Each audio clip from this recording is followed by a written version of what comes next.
All right,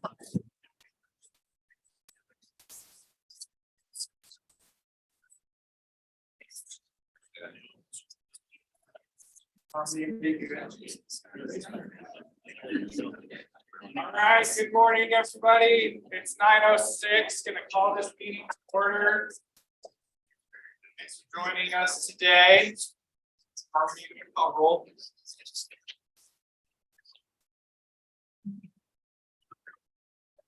Director Bradley.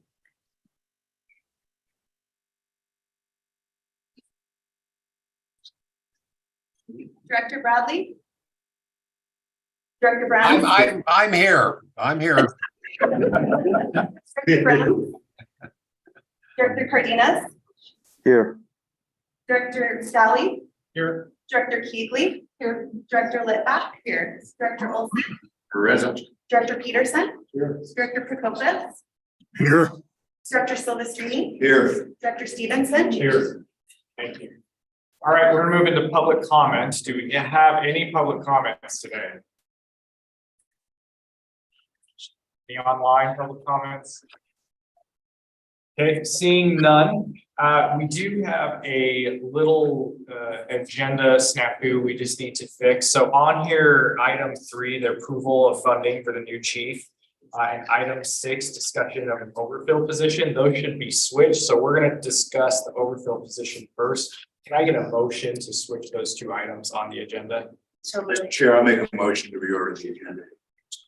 second. We have a motion and a second. Any discussion on that? All in favor, please say aye. Aye. Any opposed? Okay, that passes. Thank you. Okay, we will do the item 3 now, discussion of an overfill position. Chair Rivera.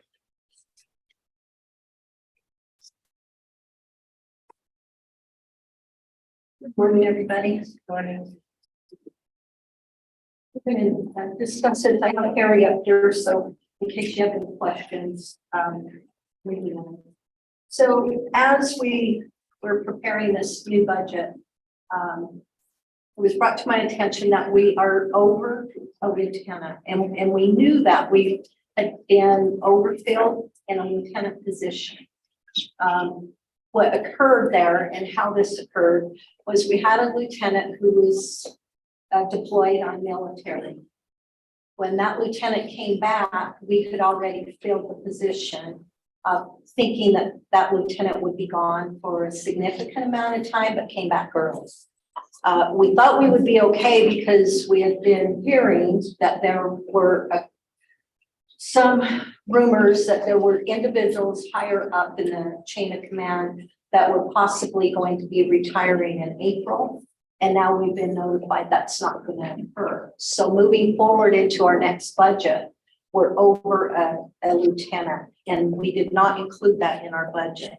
So our proposal is, and this is just information so you can think about it. Our proposal is to eliminate one of our watch commanders.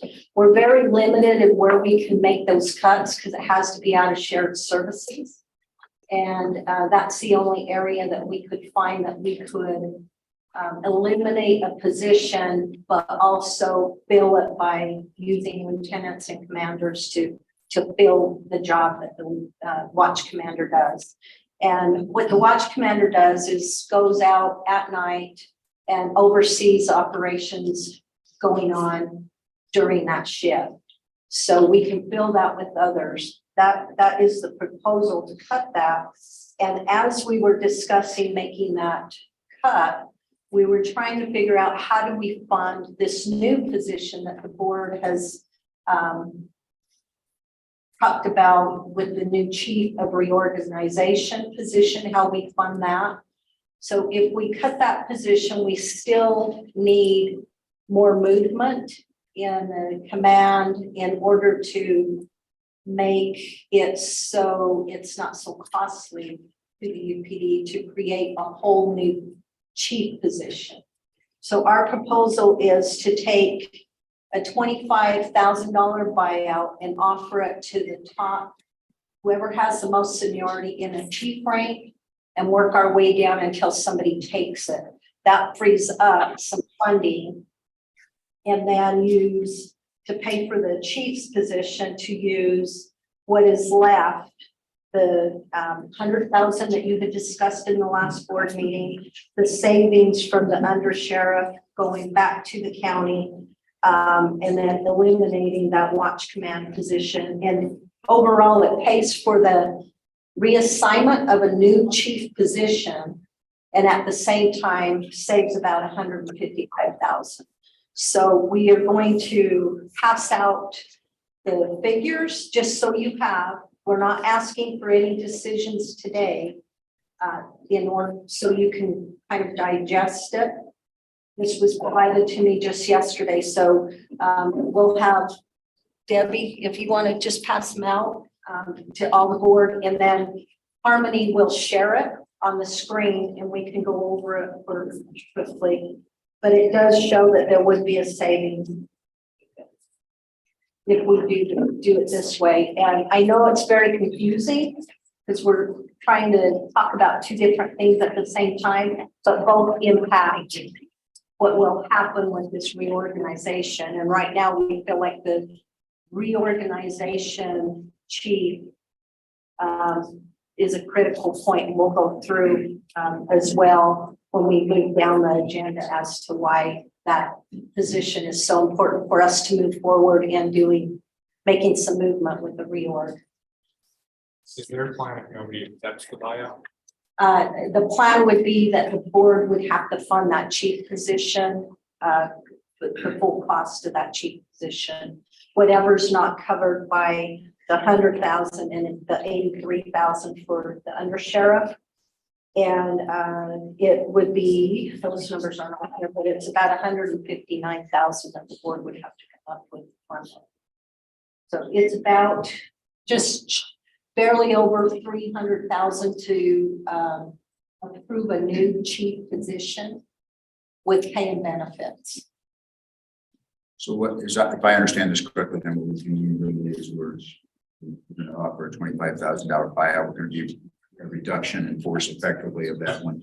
We may accept the retirement, but other than that, there's no reduction in force. Yeah, nobody Just would reassignments of duties reassignments. and then funding. Yeah, and it fixes that overfill, because what happens is when Chief Mazarin moves over to the chief of reorganization, we'll take another chief, bump them up to his current position, but we pay them. And then we bump up a lieutenant to a deputy chief, and then a lieutenant will fill the position as well. So we would be whole there staffing wise, but we won't have to pay as much to create that position. Creating a new position at that top rank is very expensive.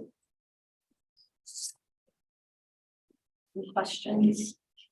Questions or comments for Terry? Just a quick question. I just want to make sure I'm clear on the elimination of the watch command position and the impact that's going to have on the organization as a whole. I mean, I'm assuming you just can't eliminate that, not have some sort of impact to the safety of The impact that it's going to have is all the chiefs and lieutenants will have to take a watch command shift. And we currently do that now anyway, if there's a watch commander that takes vacation. So yes, there will be that impact. Sometimes it's good because it encourages them to get out there and see the operations. Sometimes when, we're behind a desk or at those higher ranks, you don't get that opportunity, but they will have to do it because we need those shifts covered.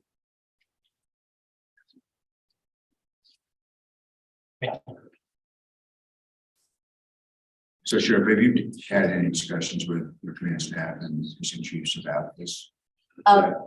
It's my understanding that Chief Mazarin did not have an opportunity to do that yesterday, but he did talk to labor and the watch commanders. This all came yesterday because the reason this is so late is when we did the number of just to create that chief position came out to 300,000. That's very expensive. So we're trying to figure out how do we make it so it's not so expensive and we can still move forward. And this is the options that we all agree helps make that happen. Otherwise, we have to come to the board and ask for money to support an overfill lieutenant or a retro lieutenant, and also the 300,000 to support this new chief of reorganization position. Any questions? I know it's really confusing. You did a great job explaining it, I think. Anybody else have questions on it? So, and like I said, we're not asking for a vote, but we will, on the next board meeting, bring that forward, and then we can do a little bit in the 2 weeks that we have, you know, talk to those top commanders, see if anybody's interested in a buyout to help get some movement there. And then we would be able to bring that to you at the next board meeting of, yes, we found somebody that's willing to take it. And I'll have more information for you then. Okay. All right. Item 4, approval of the reassignment of the chief of police and appointment of Chief Jason Mazarin to chief of UPD reorganization.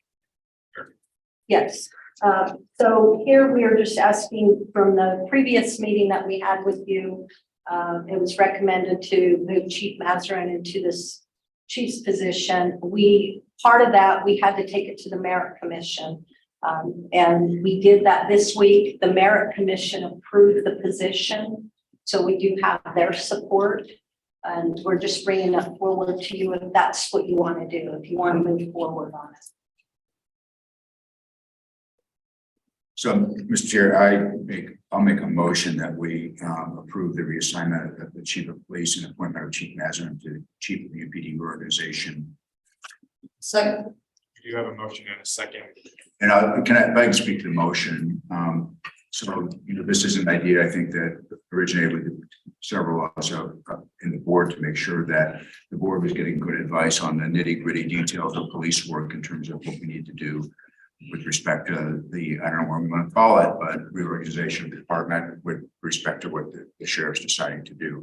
And then I personally think others have probably done this as well, but I put feelers out to labor and to other individuals about whether this is a good idea and frankly, whether Chief Mazarin is the right guy. And while nobody's ever going to be unanimous about that, the feedback that I got was pretty much overwhelmingly positive about the fact that Chief Mazarin was the right person for the job. And I think I think given his experience as the chief really of UPD, he knows the operations of this department. It's better to go internal on this so that we get somebody that recognizes the culture of this organization, which is super important to us, and also understands how the department works and all the pieces. So that's why I support this move, and I think it's a positive step forward with respect to doing what we need to do. Thanks, Mayor. Definitely agree. I just have one question with the Merit Commission. Do you see other circumstances as we go through reorganizing that we'll have to go to them for reports? Yeah, like if we were to rep, we have to go through the Merit Commission.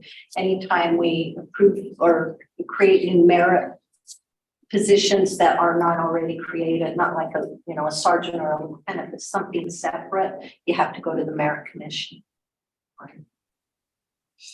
Just to explain the reason why this position had to go is because it's an exempt position, appointed position. It's outside of the traditional promotion path. So the purpose of the Merit Commission is to try to ensure that we're not creating too many exempt positions outside of the promotion path. And obviously you have to justify, there was a justification given to them as to why this position is needed, why it needs to be exempt, and why it needs to be appointed. And they then decide it has to be unanimous vote, and they did unanimously approve the creation of this exempt position. We did tell them that, this is a temporary position, but under the rules of the Merit Commission, you can only do a temporary appointment for 60 days without their approval. So we needed their approval to create and use this position, knowing that at some point it will be eliminated again, but that they've authorized it specifically for the purpose of that. of allowing you the opportunity to then fill it and fund it. So the merit commission doesn't make that determination, but under our merit rules, before we can bring it to you, they have to approve the creation of the position, and that's what we did last week. All right, we have a motion and a second on the table. I seconded it. All in favor, please say aye. Aye. Any opposed? Great. Congratulations, Chief. Thank you. We're excited for your work. I think congratulations. is the right- All right, item 5, approval of acting chief of police. Sure. Okay, part of our process is, when we move Chief Maz, because his position is that chief of police, the process would be that I would select somebody in his position, but I still need the board's approval of that. Our thinking is it was best to pick somebody from a shared service rather than pull a chief out of a precinct, because right now is a critical time that these precincts have their chiefs there, they have their chief support, and during this transition, it's going to get really difficult to continue to communicate with our employees, and we didn't want to disrupt precincts. So my recommendation is to promote Chief Dial to this temporary position during this reorg, and I just need the board's approval to do that. I'll make that motion. I'll second. We have a motion and a second to temporarily appoint Chief Dials, the acting chief. Any discussion on that? So Sheriff, I think I already know the answer to this, and I respect Chief Dial immensely, but would you mind just for the record stating your reasons for that appointment? Yeah, well, like I said, I wanted to pick somebody from the shared service so we don't disrupt our precincts. There's very few in the shared services to choose from. But I felt like with Chief Dial being part of some transitions in the past, he was part of the sheriff's office when UPD was created, or when we were contracting. Then he left to go to Taylorsville, and he and the chief created Taylorsville Police Department. Then when we came back to the UPD, Chief Dial was also part of that transition back. So I felt like he has some real good experience in transitions back and forth. That is so valuable that we need right now to help us with this transition.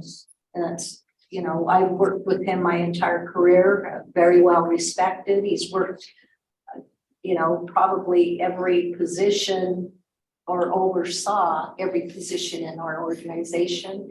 He understands the UPD very well, but it was more because he understands transitioning and those type of things that are so critical right now to the organization. Thank you. That's exactly what I was. Can I ask some basic questions? Yes. Sorry, I know we had a motion. So these are temporary positions. Maz, obviously, I mean, on June 30th, 2025, that position is no longer required. It may be even a year from now. It's when you guys decide that it's no longer required. And so we've all made assumptions as to what his role will be after that reorganization. Chief Dial, now that's going to be a temporary position as well. You know, that's based on the outcome of this reorganization. So somebody now has got to fill his shoes, correct? And Chief Dials, yeah, yes. and then And somebody I'll has to fill select their shoes. somebody to jump into his, and then the lieutenant, another lieutenant will jump into the lieutenant position. So I will promote a lieutenant into the deputy chief position, and then I will move a lieutenant as well into the special ops. That's where they're coming from. Is it assumed then that these officers will all relegate back to their previous Yes. positions? Okay, and they're very. I would just say if at some point there will be a UPD chief that will be appointed by the board under a new UPD. So there's no binding of any type of decision on who that will be by these actions. That's a separate thing. I think the purpose of this is to get the reorganization going. If the chief of reorganization is not needed, he would move back to the chief position and everybody would move back to their positions until such time as there is a new UPD. At that point, then the board would make determinations on the leadership of the organization as it will be. But there's not a, it doesn't bind the board to choose Mazarin or anyone to be the new chief of the organization. That could be inside, that could be an outside hire, that's different. But yeah, as long as this form of the UPD is present, once the chief of reorganization position is not needed, Mazarin would go back to the chief position. That's what the temporary means. But that at the end of this organization and the reorganization, where the CEO is a position instead of being the sheriff would be appointed by the board, then it would be the board's determination as to how to fill that. Crystal clear, thanks. I know it's very complicated with, you know, when you're moving people around, but law enforcement understands that.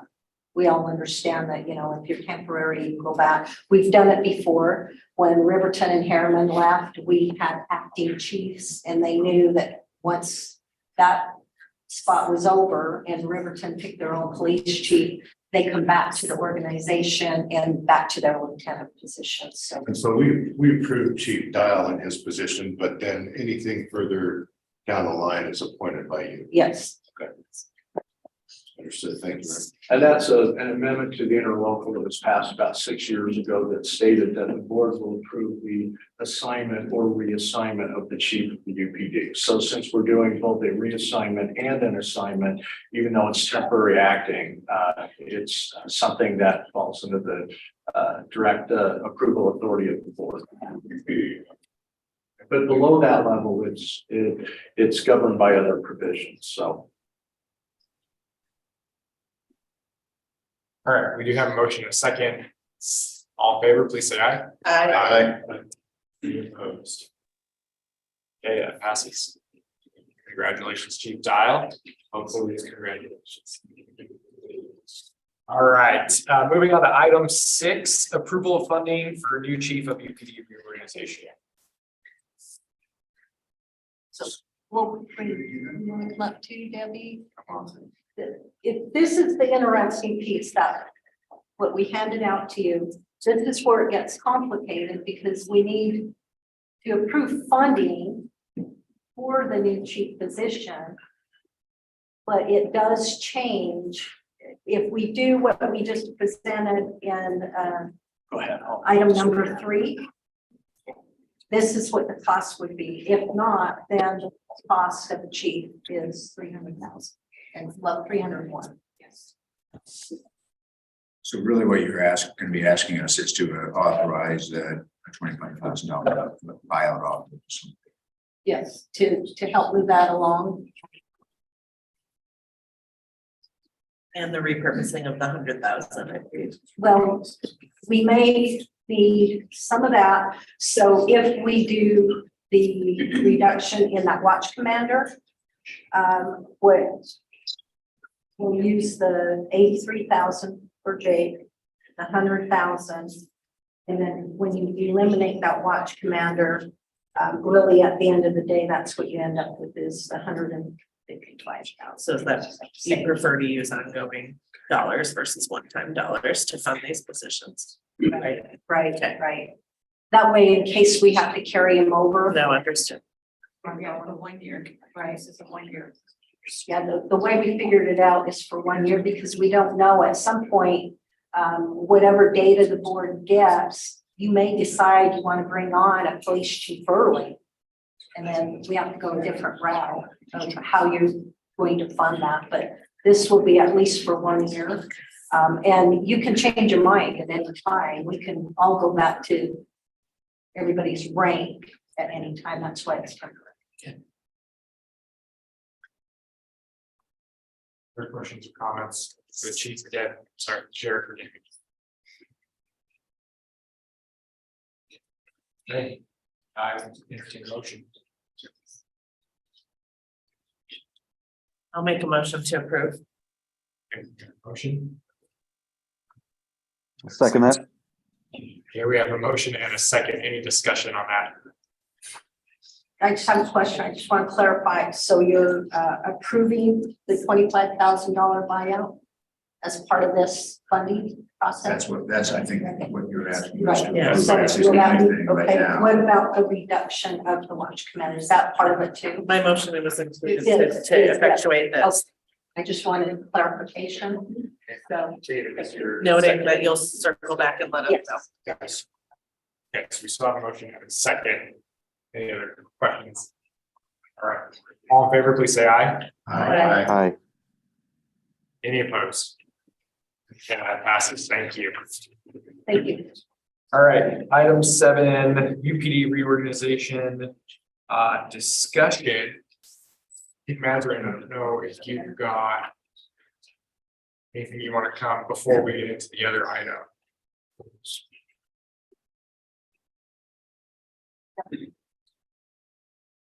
I'll be brief. Thank you, board. So it's been fairly dynamic. This thing's been going, but we've already started to do some things in terms of looking at different aspects of this reorganization. Met with the command teams. We had a good meeting there. Developed some project management software program that we're going to show you here in a minute. I sent a survey out to our employees, I think as of yesterday. I'm not sure if you checked today, Dwayne, but we have about 40 respondents to that. 2 more today, so 42. And we're getting some good information there from our people in terms of what's important to them, what do they want to see in this reorganization, and starting to see patterns emerge in terms of what we need to do as we move forward. So, I mean, obviously today was a really important step that had happened. Our command teams already started to work on some projects. I've talked to, HR and fleet and some different groups saying, hey, just be ready, start to think about how we make this transition happen in a very orderly, cost-effective way, and how we can, try to not just separate assets, but work on making sure that, the new Sheriff's Office Law Enforcement Bureau is successful, because if they're successful, the UPD will be successful, vice versa. We're looking at a lot of things. There's still obviously unanswered questions, talking to a lot of our employees and giving them the information we have, that, Sylvisa and some of these other major issues need to be answered, but we are moving forward with some preliminary things. And you'll get a taste of that here in a minute when we show you this next piece in terms of how we're going to manage this project. Mayor Stevenson yesterday showed some of the things that we're working on. So it's kind of where we're at. All right. Sorry, so Chief, I am extremely encouraged to hear that you're reaching out to rank and file with a survey to try to find out their priorities. Obviously individuals may not drive this decision, but I think it's critical that we and the command staff communicate with rank and file folks about getting their input about restructuring, but also keeping them informed about what's happening. And then one thing that I've heard more than anything else is just that you get rumors and people get insecure when there isn't information. And while I know that we're in a process where it's going to be a while before we can give out definitive information, I think that communication and just letting everybody know what we're doing is really important to morale. So I hope we keep those lines of communication open. I hope that you're also including later in these discussions that you're having so that they can communicate with the membership. Because in order to do this right, we need to all be moving together. And while I know any individual of us, myself included, don't get to have necessarily everything that we want, we'll learn from the process about things that we might have to be making mistakes about and things like that. So thank you for doing that. And I'm agreeing. And we're going to work closely with labor. They're here today, the representatives. And this next thing we're going to show you is actually going to help with that communication and that collaboration, not just internally, but externally also. it'll give board members an opportunity to be able to just put the link and go in and look at dashboard that we're gonna have that shows the progress, the projects that you worked on. And so. We can be really challenging too. I don't know when you want to have discuss more than that, if you want to just go to that. I mean, I was going to give a little word about things that have been happening, I guess.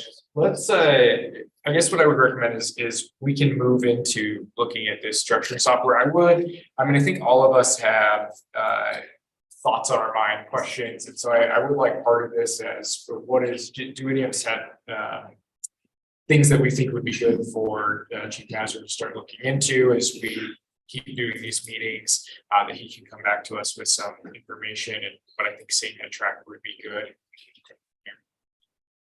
So that was for everyone. Okay, with that, we'll move on to the next item. So. You all know Captain Andy Weird, he is a smart sheet guru with Maltese about Constantly. He's put together, smart sheet is designed for project management, and so he's kind of put together this device that we're going to use, and we'll show it to all of you. It'll actually allow the board, if you have, not just command or officers or wherever the board, they have issues or concerns or something they want looked at, and allow them to get in there and input that into the smart sheet and be able to track and report all that. So he'll show it to you here in a minute, and this is about 5 minutes. Sure. Thanks, Mark. I'm sorry, you're saying you're giving the board access to the smart sheet? Yes. Or we can go to damage. Well, you won't be able to do damage. You'll be able to see her. Well, let me see. I'll leave that for I come in, that's what he suggested there. None of us have that top security clearance.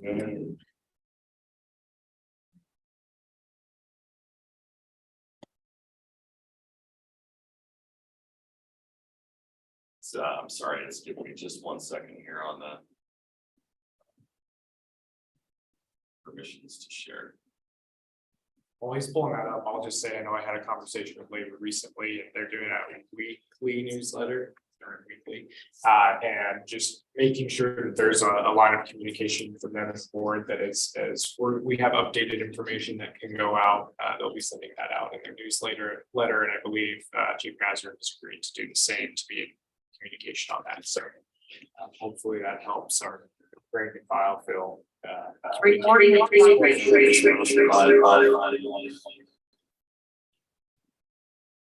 Thank you.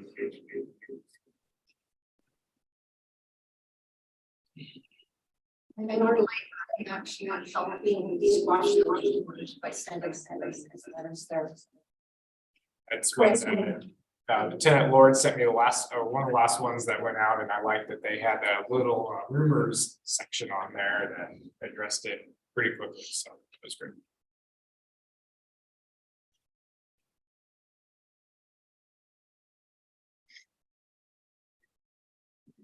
Maybe while we're waiting for that, so I'm aware, we have some representatives from the district attorney's office here.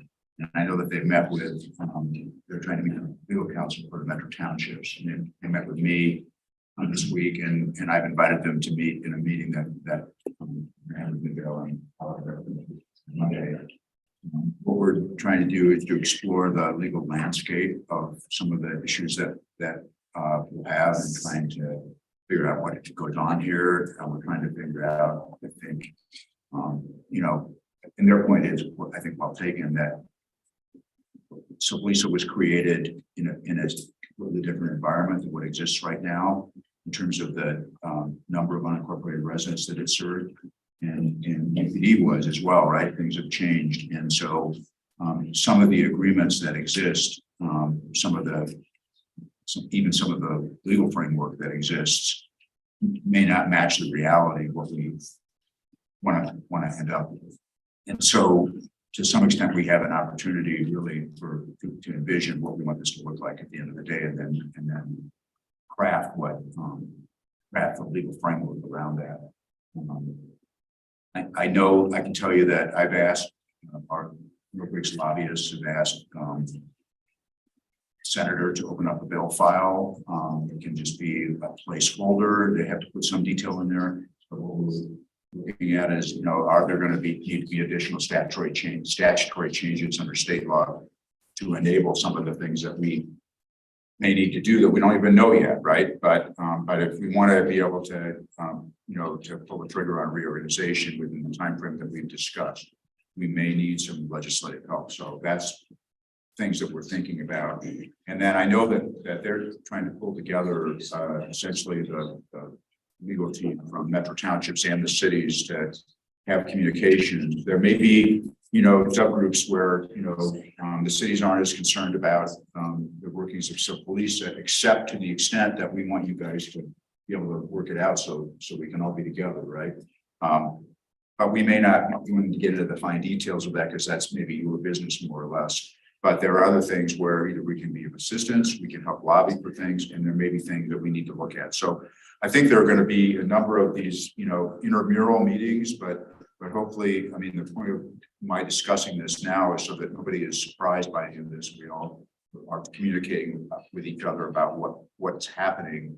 There are going to need to be, I think, some pieces where we need to have sidebar conversations, even with county mayor's office, county council, the district attorney's office, the townships, the cities, and all that stuff. So, and the point of all this is that I think we're all trying to work with the same goal of you know, ending up at the end of the day with a police department that serves those of us that want to be members of it. All of us want to be members of it, and to structure that the best possible way. And basically, you know, there may be things in the legal framework that we have already that we need to honor. There are other things like that we need to say that just doesn't describe reality today. We need to redo that. I don't know if that's controversial, but anyway, just wanted to mention that. I'm going to mention one more thing and we'll let you jump in. A week ago or so, I sent everybody an email asking that if you have anybody else from your city, whether it be other folks from your council or staff that should be attending these meetings, that Harmony will make sure that they're added to the invite list. So I know that we see some folks in the room today that I concur because of that, but if you're not added anybody from your own municipalities or county that should be here, please do that. Harmony will add them. Thank you. Dwayne Angenberg, and I'm a captain, and I actually work in technical services. It doesn't appear that way from the delay in our related stuff, but it is true that I do. Chief Mazarin came to me and asked if I had any ideas on how we could do some project management software. Like I told, he just said we do have the software called Smartsheet, which we've owned here at the Unified Police Department for about 10 years. We were looking for three basic things. One, we wanted to have an organization of our tasks and timelines and who that was assigned to. Number two is we wanted to be able to take that same information and communicate it out both to the administration, to the board members, but also to our staff and let them do that. And then the third thing we wanted was to have them have inputs on how that works. So what we're looking at here is basically a Smartsheet version of project management. This allows us to subordinate tasks. So you can see on mine, I've created a technical services division. And here are the things that we just did a first blush look at of things that need to be looked at, or how long are they going to take if we make an adjustment. So the whole concept that we're starting here in this planning stage is the what if. We're looking for input from our staff members, from our administration, and then ultimately from you all. And this will come down and allow us to put a time that we started, a time that we ended, and then how much progress is being made in each of those items.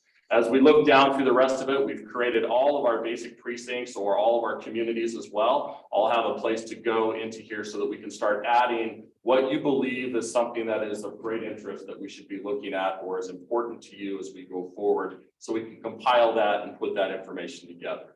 The way that we're going to do that, this is called a work app up here. You can see that, and we named it the UPD Structuring Project Plan.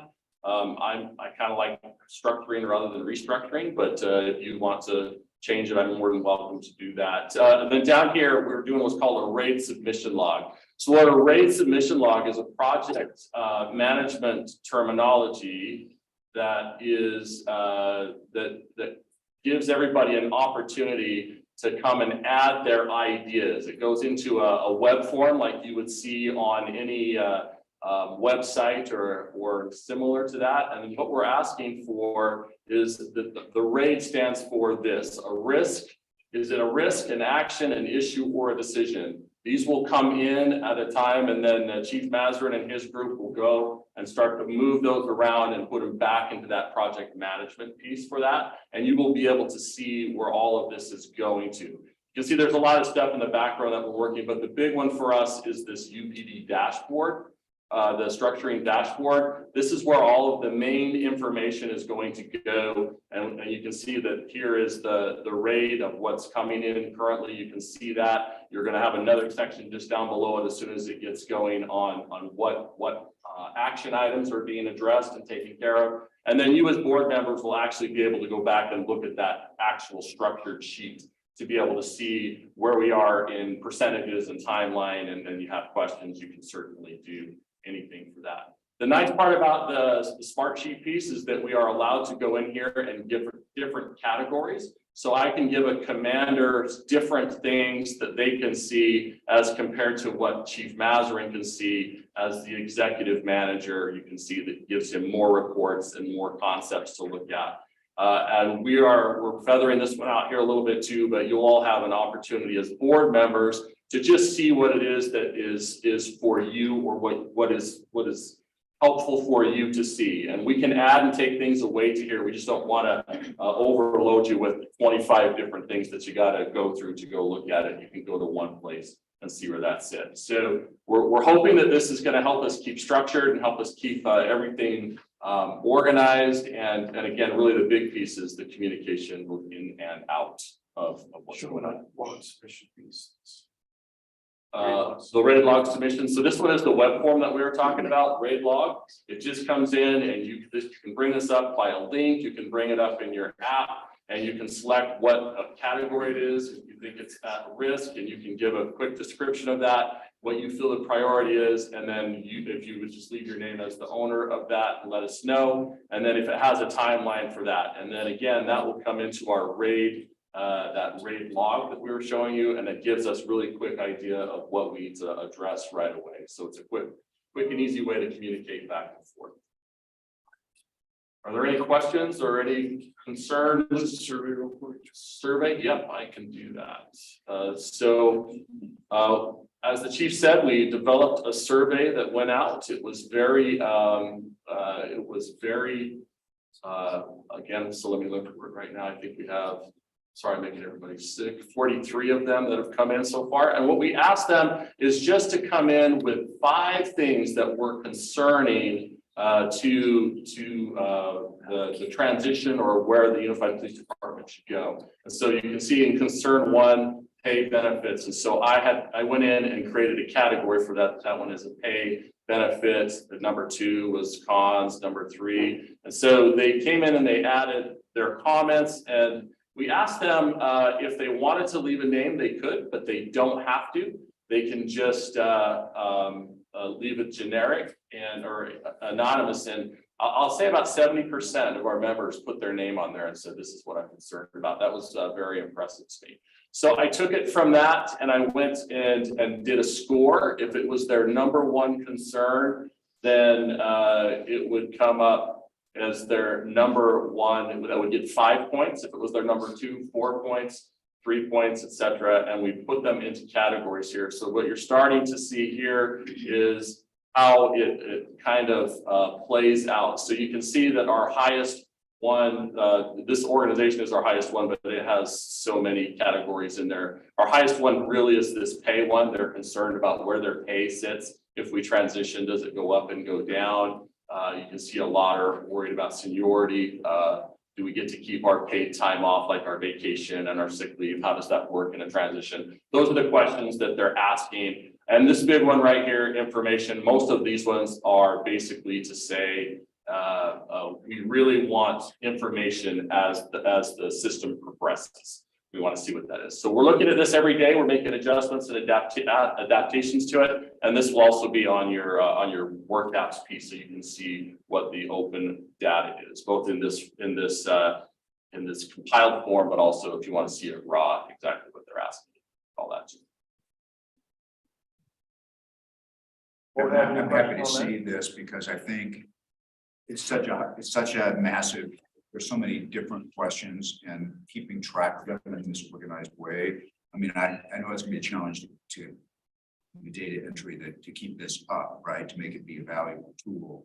But I think it does help organize the restructuring and manage it in a way that things don't get forgotten and also, I mean, I think that's it. We might make a decision or have a discussion, but if it gets lost and it's not written down someplace like this, then you got to do it over again, right? We may have to do some things over again just based upon the fact that it's a dynamic thing where things are going to change, but at least this is a way to get a handle on that. Right, and all these different categories, you know, commanders will be asked, hey, you're over holiday. And, you know, you submit things in the raid log or you type in your notes there. And, you know, do you see issues in terms of that transition? And so, you know, we have, our command team is very engaged, and when we had our meeting, everybody's willing to jump in and help us. Really impressed by that, so everybody will have their piece that they can overwatch and help craft that. And I think we'll be successful. One of the questions I had asked when I got an opportunity to see this yesterday was, do they have a baseline of expectations on how many survey responses they'll receive? And the answer was usually about a quarter of staff. So we're that would be around 100-ish people. We're only just over 40 right now. But I think this is something that is pretty critical to this board, that we take this seriously when I see this, and we just ask that anybody who has not filled out this survey go and do it, and hopefully we can beat that average 25% amount and get as many as possible. I think it's put out a follow-up message, but I've been out actively chastising people that haven't done it yet. So it's great. That's not to say we know who you are. That's all I'm suggesting here, but it is anonymous. If you choose to be anonymous, it is strictly anonymous. One last thing on that, as we progress with this and we start to fill out your names, you'll get an email from us, from the UPD at Smartsheet, and it'll ask you just to, it'll be your email address as your login, and then it'll ask you to create your own password for that to get in so that you can go view what we've shared to you. And then anytime that you want to get back and look at that data, you just log into that Smartsheet and it'll take you right to it. Does it include some contact information for when I have questions about how to navigate through there? Chief Mazarin is a wizard. Yeah. No, I absolutely. We will. We have a couple of people that are assigned to this, so we'll be happy to do that. And take questions from all. The other just request that I have is, you know, I think as we go through this, and we all know we're going to have some, I hope some really positive and exciting realities through this, but we're also going to have some tough realities. And as we look at, as you're asking, not on the survey piece, but on the Smartsheet piece of answering some pretty important questions for us of whatever is the most appropriate way to keep the board apprised of different potential scenarios. And I think it's looking at, I know that we all have the goal of continuing to work together. But as we look at answers into Slovisa funding and what happens there, and making sure that we have, as we're asking for folks to help create what are those scenarios with 4 or less entities involved, and just I think keeping us all apprised to what that looks like. I think that's going to help us in the decision making that we make if we know all of our potential options. Absolutely. Keep you apprised. I will also work closely from Sheriff Peterson and Sheriff Rivera, making sure this whole thing turns out the best for everyone involved. This is impressive. Thank you. Thank you very much. Thank you. Any other questions? Any other questions, comments around reorganizing in general? Well, I know we're not ready to make decisions at this point. I think it's our first opportunity to kind of communicate that we haven't just been sitting around doing nothing, that it's very complicated. And it's our first chance to say we have a vision in mind in terms of where we want to end up, and we're committed to that end. I want to thank Chief for taking this on. It doesn't come without some personal career risk, and we recognize that. So we appreciate that. It says a lot about your commitment to this organization and the officers that serve here. I would like to say that, and I know we're not ready to make this, we can't make this decision yet, but I was glad to see in the templates here, projected timelines. I still think it's really important that we move through this as quickly as possible. I mean, I would love to see us set a date at the end of next fiscal year. I know we can't do that right now, but when we can get to the point where we can give ourselves kind of a timeline where we can get this done. I think we all know what happens when we have vacuums set up and what those get filled with. So as quickly as we can move through this, I think will be to the benefit of the organization we end up with. So, but I think this is great that we have somebody focused on UPD now. We have a new chief, interim chief, and that we're going to move forward as rapidly as we possibly can. And also understanding, I think everybody recognizes that though we have an end vision in mind, there's a lot of pieces and a lot of complications to get there that we're going to have to deal with along the way. Yeah, and I appreciate that you recognize that. And today was an important day, it's kind of the starting gun. Even though we've already done a few things, but I appreciate the board's support. I appreciate the sheriff's support. She's been great. We're shooting for July 1 of 2024, like the board has asked, but I would just advise you to not fall in love with that date. Let's see what happens with and not because we can't do it, we need to see what happens with this interim session. Some of the things that you referred to, Mayor. I mean, that may delay things a little bit, but we can get this done. And we're just going to have to be. This is going to be a tremendous challenge in terms of we're going to have to be very dynamic. We're going to have to be pliable, flexible. We're going to have to adjust.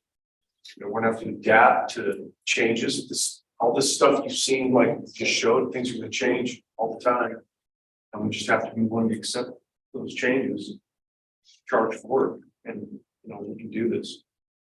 We can, do what's best for all of your communities and Saw County and make this work. So I'm totally confident of that, but we're going to have to be resilient and drive through this thing. It's just be very dynamic. So get ready for that. I just wanted to express that I think underlining all of that, it's important to remember the word unified. And that was one of my fears. I didn't want to see parties and having conflict between different parties. This is a whole made many decisions together to looking at the total rather than the one. And so I just want to make sure that I'm feeling more comfortable that it is going to be a unified. I think if we start every conversation with it, I've had this discussion with her, and Jake, if we start the conversation with, let's take care of our people. If we take care of our people, they're going to take care of the community. So we should really just have that as a driving force in this whole thing. We got to take care of our folks, all of our employees, and they'll take care of your communities. So should be the mantra. Mr. The other thing I like to just mention, and this is really more of an invitation to metro townships, and I see that you have Nathan Bracken and Ashton here, council for some of the metros. Anyway, there are some weird things on the interim session. And I know that what gets posted about what the subject matter is for the interim study sometimes is not accurate or is written by somebody that may not yet understand the problem because it's supposed to be studied. But I just encourage you guys to reach out to us to keep us posted about what you're hearing about that, and if there are problematic things if there are things that the metros need, then we need to know about that, as cities need to know about that too. And if there are things that that scare you, let us know about that too. And then also remember that I'm a league board member and you have that resource as well. So as this takes shape, it may be that there are good things that can come out of legislation, but we want to make sure that we don't have any tripwires in there that blow things up first too.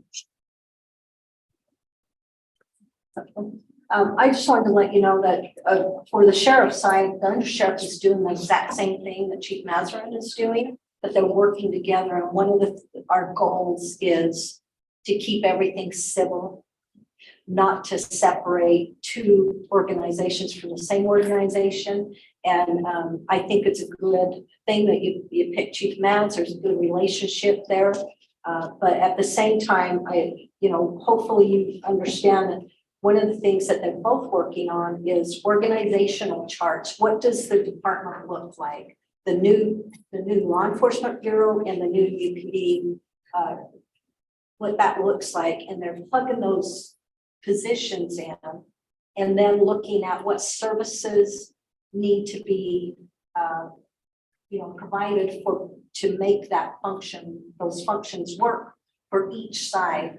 And what I've asked them to do is try to figure out the funding as soon as we possibly can. What we need from the board is to continue, especially our townships, continue working with your legislators and your townships to figure out the funding piece. Because what we can do as an organization and the three of us together is we can give you the information, but you as a board have to fund it. And that's why I think trying to get the funding piece figured out as quick as we possibly can will help you. I'm glad to hear that some people are involved in, the interim studies and getting that taken care of. But that really is the key is we know it's going to cost more money, but we need to know how much more money. And we need to know what Slovisa is going to do in the long term to fund law enforcement services. So those are really critical. And if there's any information that you get that you can pass on to us, that will help us as we're building things. I've asked Chief Maz to be on our agenda every board meeting to update you. So we can do those updates. And in my update, I'll update you, some of the things that's occurring at the sheriff's side. But it really comes down to the funding. What is this going to cost and the impact of organizations because of this? Yeah, and that's a question I have too, because I just kind of learned this, I guess. But how many UPD board members are also Slovisa board members other than Jim Bradley? I mean, are you guys your Slovisa board members too? That's awesome. I just think, you guys can speak then to us from the standpoint of what Slovisa is up to as well. And are you guys close to getting able to get an administrator? Jim Bradley put together a executive committee to help us move forward on that. And so that those that are on that, myself, Chris Davos, and then Steve proposed. And what we'll do is we'll study it and then bring it to the whole city support and help them understand what we've been looking at because of the many complex details. I just want to add to that at our last Slovisa meeting, there's an internal committee of the legislature.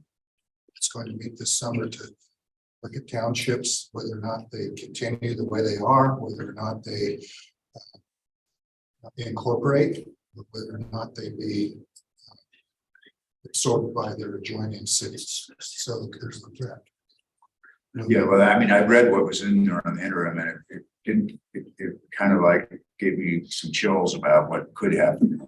And so that's why I'm inviting you to. It definitely chills because as Fred Faganelli and lobbyists mentioned, is that these state legislators really don't have the information, just like they didn't have the information when they passed a teacher's bill. And for them to make a decision without looking at the ramifications of how that was going to affect those communities is huge. And so because of that, we have a huge job in educating the legislators because, and Frank mentioned that these legislators don't have an understanding of what a township is, and nor are they interested in what townships are. And they just want the townships to go away.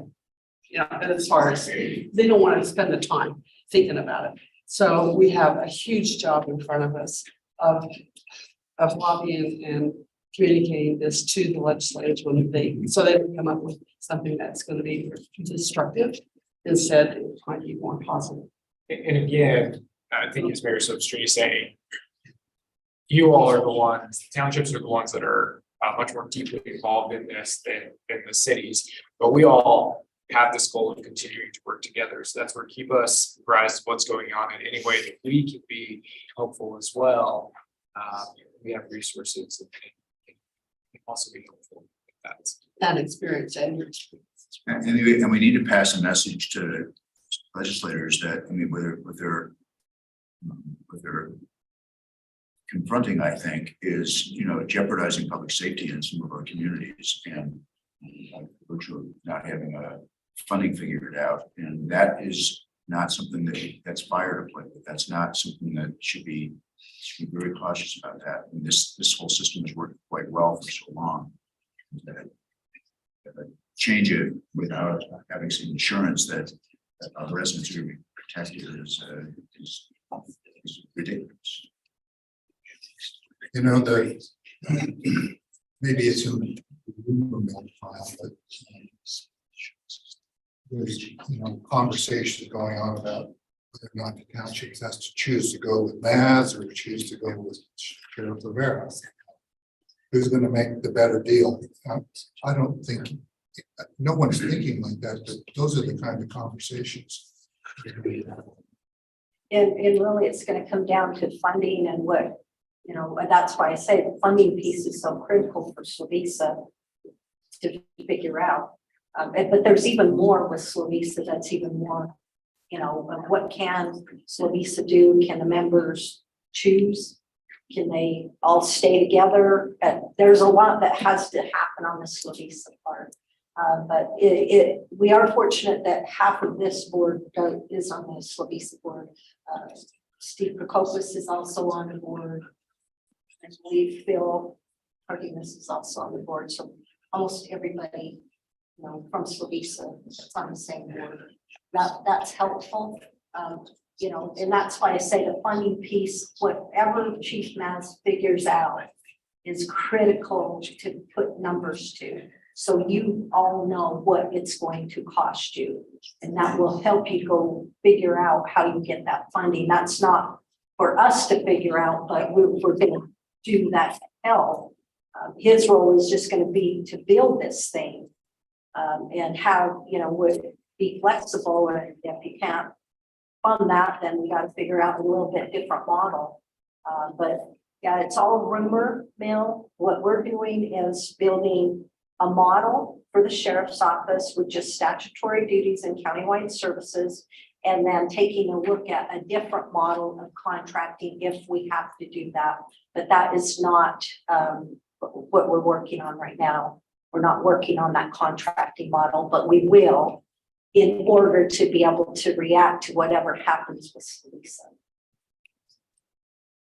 Before we move on, the only other thing I want to say is for this board to think about how you communicate with the officers in your community. I think that's really critical throughout this whole process.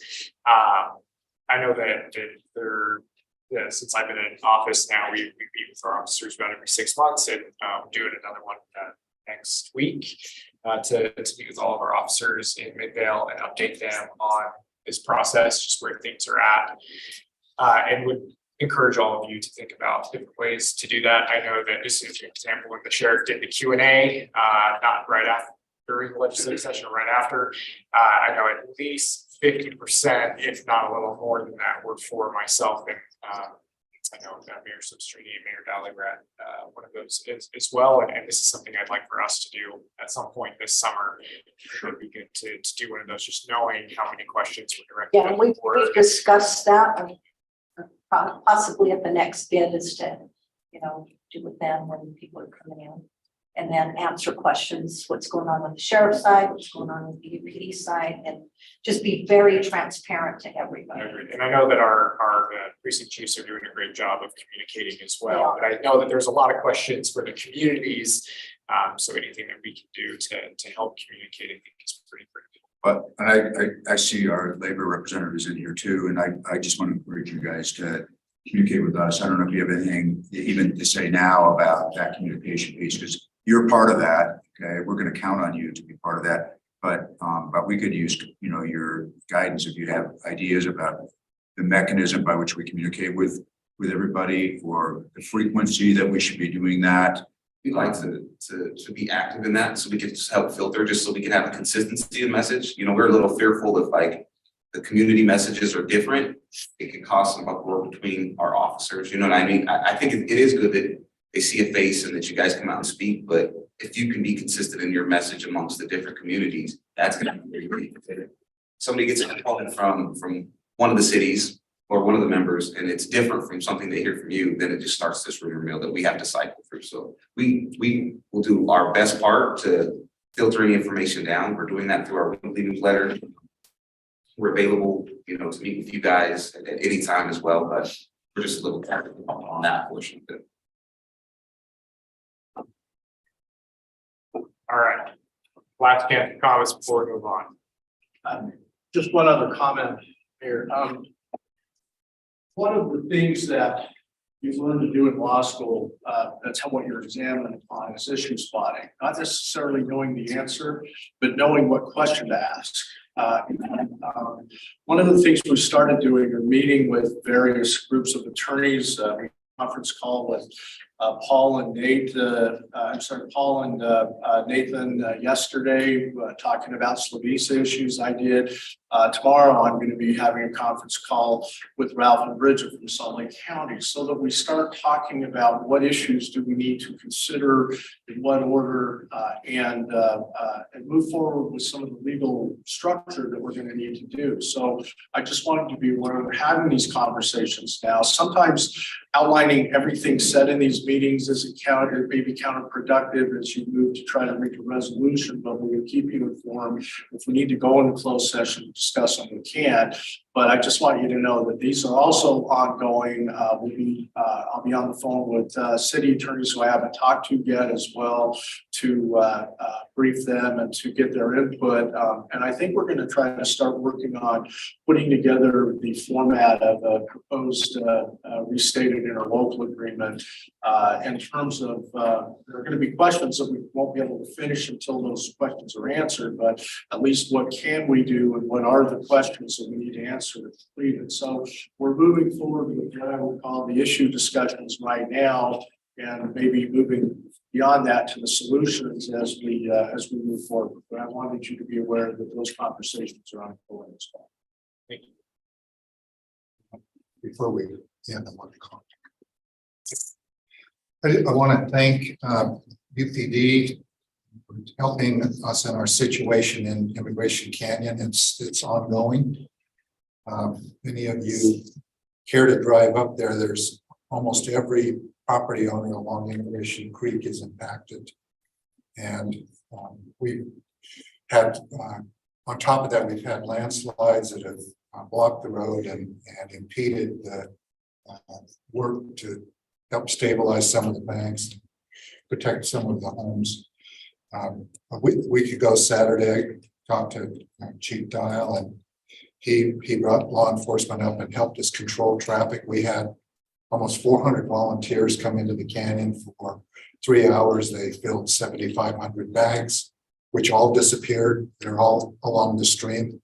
We've filled a few more thousand this week. Today's probably the last warm weather day, and it's going to cool down and slow down a little bit. But I really want to thank, well, it'll come back.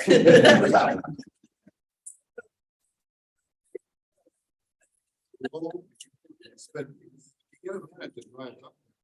Really startling. Thank you so far. I want to join in that and, so pleased to hear you're here and Jim, you're on call, I think, but our cooperation with county flood control has been fantastic. We're all in this together, David, so if you guys need help, we have sandbags in Mill Creek, we can help you. We've already, we're going to count on you around the 3rd of June when Mill Creek comes down and Big Cottonwood starts flowing up. So those are going to be threats to our city. So anything we can do to help each other, let's do that. And I do want to say, Salt Lake County flood control has been phenomenal. I mean, they put 2 backhoes in the canyon and a front end loader they're running around up and down the canyon all day long, clearing culverts, keeping the streams flowing, solving problems. Sometimes having to break through private property walls and get access to property that we stand there and talk to the owner and said, let's do it. We declared it a disaster. There's probably some FEMA funds. Hopefully they will come through that will help clean up some of this mess when it's all over. Again, thanks to flood control. It's really been amazing. I would pass on your kind words. Thank you. They're working very, very hard. And the same thing for Brighton. I mean, they called us and asked us what we're seeing. We're saying, well, we can't even see the creek, but we'll call you later on, maybe during the middle of the winter or summer rather, when we see the creek. Yeah.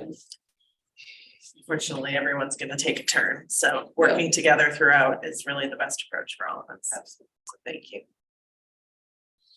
Okay, with that, I'm going to move on to item 9. June 7, 2023 UPD Board Meeting time change to 6 p.m. for public hearing for amended fee schedule.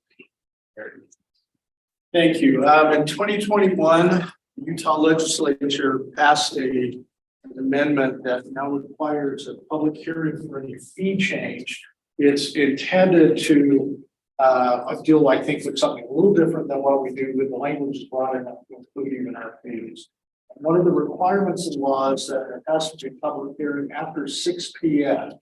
It cannot be before that. So if we're going to do any changes to our fee structure, and when I say fees, I'm not necessarily talking about your fees. I'm talking about the fees for what we charge for public services. That if we're going to change those fees, we need to have a public hearing after 6. So because that's the case, my suggestion would be is rather than have 2 meetings, we have 1 meeting that starts at 6 to deal with the public hearing aspect of our fee change, and just have the what other meeting our work session be after 6 as well. Obviously, some people can appear online if you can't make it, or if there's travel restrictions or something. But if we're going to have an amended fee schedule proposed, we have to have a public hearing after 6 p.m. So, Mr. Chair, I'm going to make a motion that we change the time of our June 7 meeting to 6 p.m. and also that we have some kind of food there so we can break some bread together and get a little get to know each other a little bit better as well. Jump in. I'm sorry. My daughter graduates that evening. So is there any way we can look at another date? So I don't, is that also the budget approval? No. No. That'll We happen could- prior to that. If we're going to do, the next meeting would be the meeting, and there has to be an The third advertising, weekend. yeah. It would have to be the June meeting. We have to advertise it for, I think, 20 days. It will be changed again.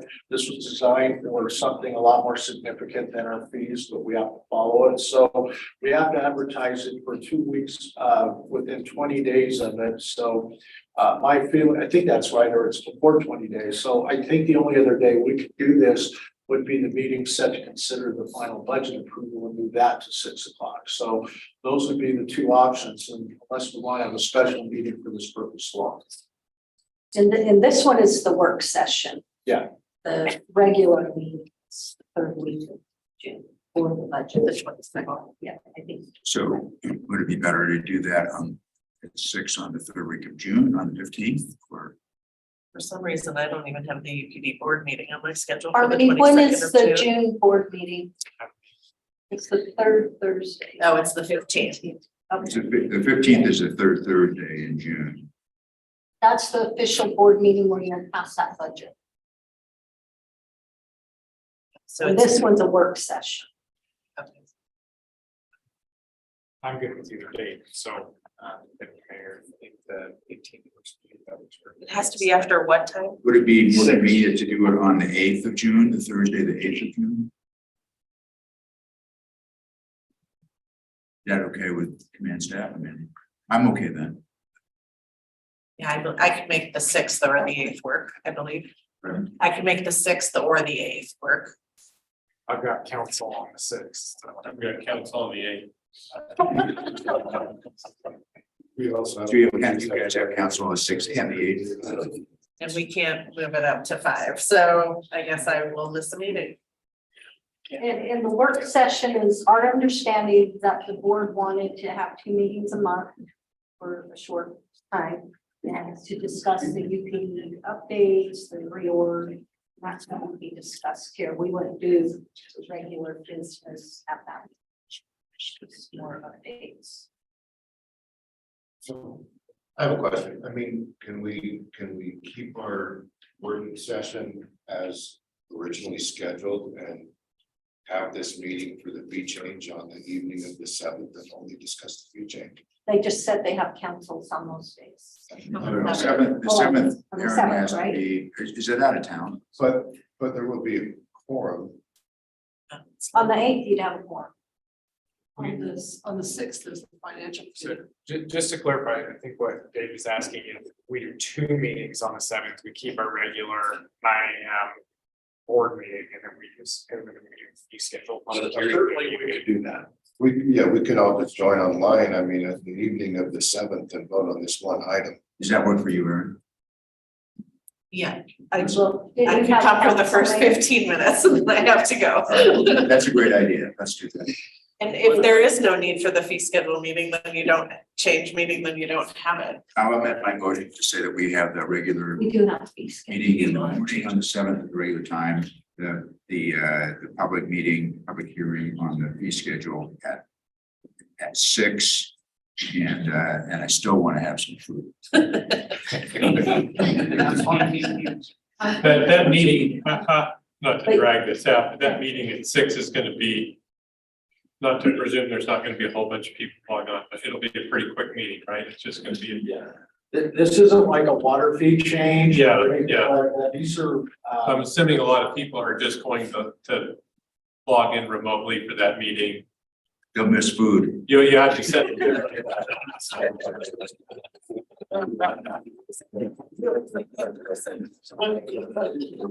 this meeting could be over in 15 minutes, or people can show up and be able to give each an opportunity to address it. It's hard to say.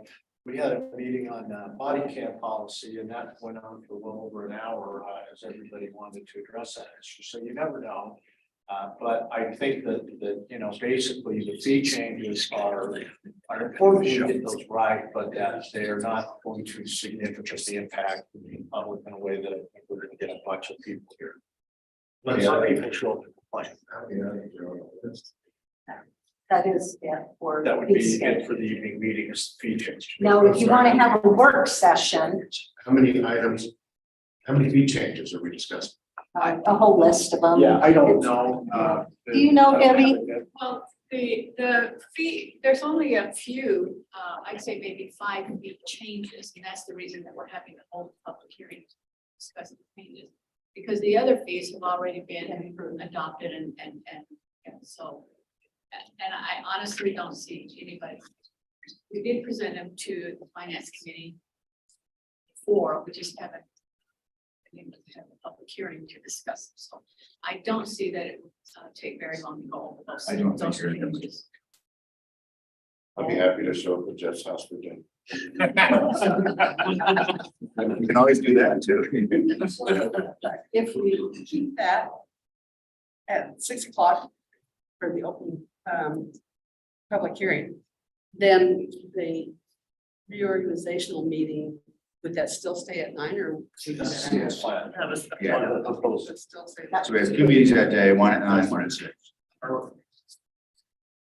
That's my motion. That helps too, because then you can be at the reorg. Thank you. I'm sorry to. Yeah, fly anyway. And would you like food that morning or that evening? Pardon? Do you want food that morning or that evening? I think well, I don't care. It's Bring my own peanut butter sandwich. You know, the majority could do it online.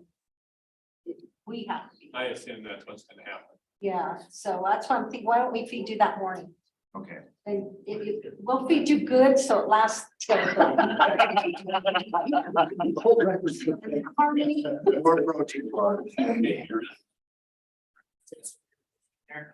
Yeah, 2 meetings. Okay, we have a motion. I'll say. We have a motion and a second. Any discussion on that? All in favor, please say aye. Aye. Any opposed? All right, that passes. All of you agree? All right. Item 10, approval of the April 13, 2023 UPD Board Meeting Minutes. I just wanted to request one amendment on where it says board meetings attending at the very beginning of the meeting. It says electronically. I know I was here in person and most of the others were, and then also in parentheses, it notes who was on via Zoom. So I would recommend deleting the word electronically at the title where it says board members attending. It should just say board members attending and delete the electronic. I'll make a motion to approve the minutes of that meeting that Aaron recommended. Motion to approve of those minutes. And a second, thank you. Any discussion on that? All in favor, please say aye. Aye. Any opposed? Okay, that passes. Thank you. All right, any other business? Make a motion to adjourn. We do have a motion to adjourn. Second, all in favor, please say aye. Aye. We're not adjourned. Thank you. Aye.